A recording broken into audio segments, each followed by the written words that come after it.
It is busy and I am so excited. And I think we always talk about the when and what, but what about the why? The takeaway from these Reptile Expos, and that's what we're gonna talk about today. We're gonna go and talk to Mike Taitula and Diana Reptiliadis, and then the super famous Daffy's Reptiles also. And we're gonna talk all about why you'd wanna go to Reptile Expos, and if you have one in your area and you don't go to one, why it's a silly goose move. My name's Adam, you're watching Wickens Wicked Reptiles. Stick around.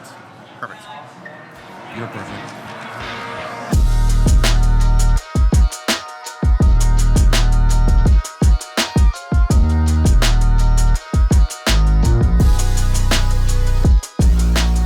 Sometimes I think this hobby feels really small because it's just you in your room with your reptiles a lot of the time, and maybe you watch a YouTube channel or a podcast here or there, and then you come to a place like this and it is hundreds of booths that are here just for reptiles, plants in this case as well, and people are obsessed with the same things that you're obsessed with. So coming to a place where there's so many people just like you, if you have them around, why wouldn't you go? Some of the coolest people I've ever met, some of my closest friends I've met because of expos like this, and this one is absolutely wild. I see you, Diane. I see you standing there, just standing there. Nice purse, Billy.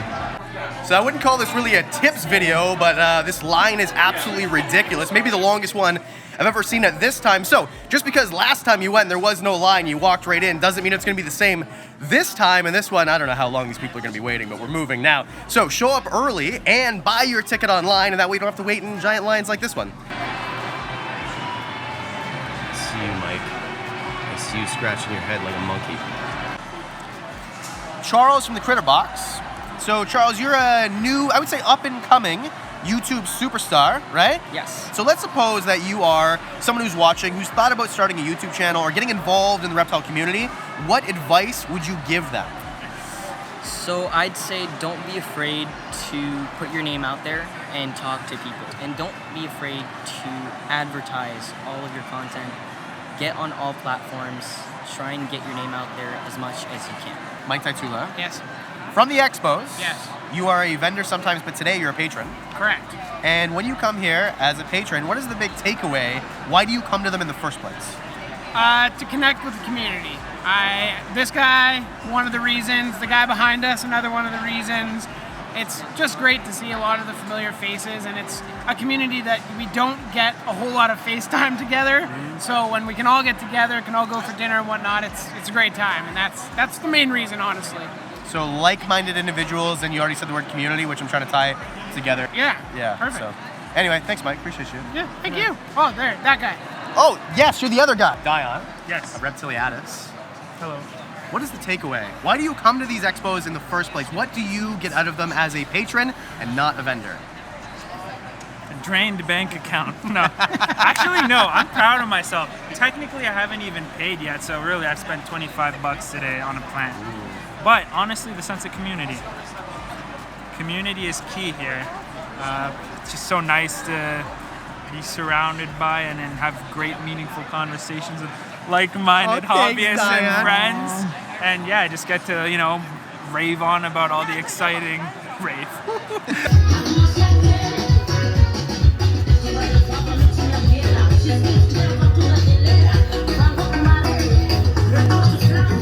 Like all the animals we love, and yeah, it's great. Like I don't think time goes by faster anywhere else than at a reptile show. Day, Truly, you just fast. You blink and half the day's over, and it's just so much fun. Doesn't happen enough in a year. So that's my poetic answer. Community, baby. Thanks, Diane. Appreciate you, buddy. Anytime, buddy. Appreciate it too. Annalise, all Me. Canadian reptile girl, it's you. Yeah, it's me. This week, we're not doing tips and tricks. We're doing, what is the takeaway? Why do you come to expos in the first place? What do you take away when you leave? Well, sometimes animals, if they're not good. Too many animals? Keeping our money to ourselves. But just a great experience overall, talking to experts, a lot of knowledge. You can take them a lot of knowledge, which usually doesn't cost you much. Unless you have to go to college or I charge about university or $100 a conversation. But Oh, okay. are yours still free? Uh, When people come up and talk to you? $50 starting. Starting now? $50. Yep. Okay. So besides the, well, I guess, so the takeaway is like knowledge and community? Yeah, there's definitely a connection here that you don't get online, and there's a lot of toxicity. I don't know if you've noticed this, Adam. Not there's me. a lot of toxicity. Everyone's nice to me. I don't know about you, Annalise, but everyone's nice to me. Online groups. But there's really like none of that here. It's very connected and supportive and helpful, and it's truly a great example of how wonderful our little reptile community is. So come to Reptile Expos to feel better about yourself and reptiles. Yes, and to learn and to see what else is out there, and maybe to buy animals you were not planning on getting, because that's what Reptile Expos do to you.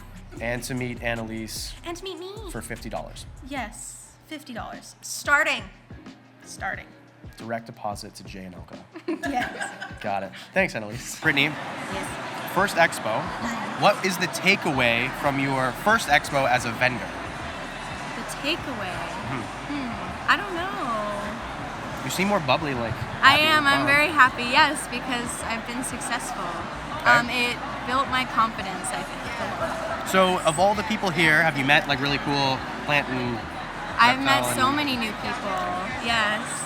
So, you come to an expo to gain confidence and talk to people, like-minded people, Yes. and get out of your shell a little bit. Exactly. There you go. I guess the point is community.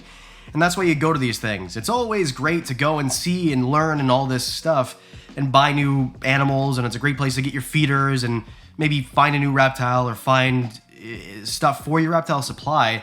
But at the end of the day, even if you don't buy a single thing, if you go there with empty pockets, it doesn't really matter. The point is that you're gonna meet a whole bunch of people you would never have met in the first place, and the people that you've maybe met before, but you only get to see at Reptile Expos, that's part of it as well. Those frogs are really loud. Even myself with, the guys that you see me travel with, really the only place we ever get to see each other is, getting on a plane to go somewhere for a couple of weeks or at an expo. So a lot of the times that the people that you vibe with the most or have the most in common with because of your hobby, you're only gonna see them at places like these expos. So it's kind of like a congregation more than anything else. Now, I did say, if you show up with no money, you can still have a good time. And to prove a point, this is the first expo ever I went and I didn't spend $1. Didn't spend any money at all. But I'm very lucky and I do get things sometimes. So I wanna say thanks to everyone who brought me, I got some pickle art and some etched glasses and some really cool plants also. Thanks, Carbon Black, appreciate you. This is really cool. Expensive plant cuttings that I didn't have to actually buy this time. And I got a reptile. Remember how I did that video about the animals that I regretted getting rid of? Well, I got one that I regretted getting rid of again. So a few expos ago, Simon came up to me and said, This is a Chinese cave gecko. "And why did you buy this?" I love geckos, but also super easy to care for. Okay. Yeah. And they took really good care of it, and then this person had to go to school and couldn't take care of it anymore and reached out to me on Instagram a few weeks ago and said, "Hey, would you want to take this Chinese cave gecko?" And I said, yes, of course, I would love to. Just to have one as a pet rather than having the, stress of trying to breed the animals, which is, if you don't know, I had 3. I gave them away because I couldn't get them to breed, and then the person who told me they could breed them for sure doesn't talk to me I don't know if these things are alive or not. But either way, now I have one that is alive, and I'm super excited about it, and it feels nice to have this animal that I wish I never got rid of in the first place, but now it's just a pet rather than a project. And that's another amenity, I guess, of community, because this is someone who I met at an expo and then reached out and rehomed their animal to someone who's gonna be able to take care of it. And that's all because of these expos. If it wasn't for an expo, then you're kind of like shooting in the dark, right? You don't really know where to go. So this guy needs a name, so please, in the comment section below, put the name suggestion. I would absolutely love to give the coolest name to this Chinese cave gecko. We're gonna set her up in a really cool enclosure. We're gonna show you that in another video. And I just wanna say thank you guys so much for watching this video, for hitting like and subscribe. I know it was a little bit of a shorter one, kind of all over the place. If you like expo videos like this, let me know, we can do more. And as always, a special thanks to the Patreon. Patreon, you guys are freaking amazing. Thank you guys so much for what you do. You guys get videos early, extra videos. You guys got this video way early. I'm trying to work in advance here. One-on-one meetings for as little as $1 a month. You get all that and more. And that's it. So I do videos on Mondays and Thursdays. That means I'll see you in the next one.